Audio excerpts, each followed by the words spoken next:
con bờ lê chân dùng về măng Noel tru bơ sớm về măng Noel măng cá giang dừa tơ lâm tây đà măng no calm tơ pa dư vã hoài ông con bơ ngài bân cá giang Giêsu Christ dù men ta bên nơi chẳng về lần hơi chẳng dám ở ta dưa lắm ở trong lòng mơ mềm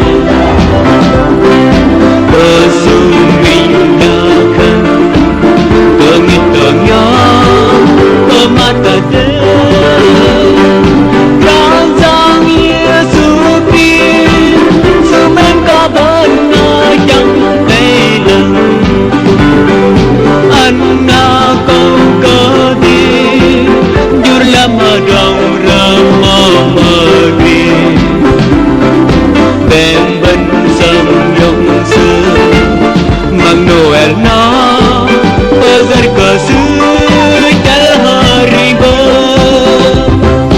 ở lưu con bơ lê chân dùng về măng Noel tru bơ hari ma cờ tang ương về măng giang mê di chưa măng no cal tơ pa sư vã bờ clay con bờ ngài bân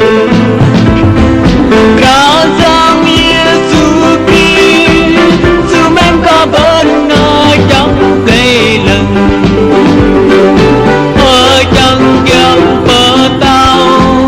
dưa lắm ở trong rơm mơ mềm mà tờ su mình là khăn tờ nhiệt tờ nhỏ bờ mắt ta đến cá giang Giêsu Christ dù men có bên nơi chẳng về lần anh đã có cơ đi dưa lắm ở trong rơm mơ ghi bên bên sân nhục xưa măng Noel nó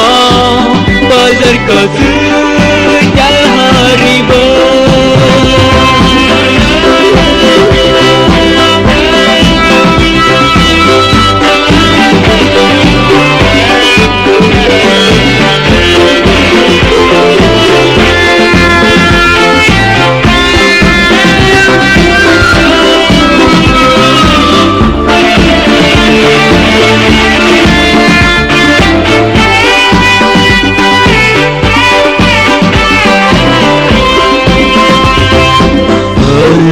con bơ lê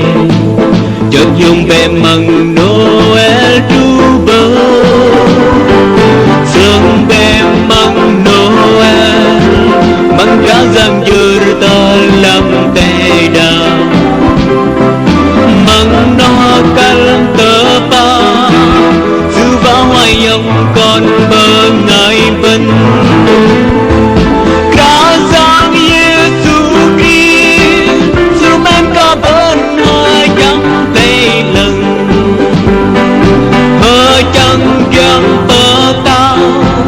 dưa lắm ở trong rơm mơ mềm mà tờ su mình đã khăn tờ nhiệt tờ nhỏ bờ mắt ta đến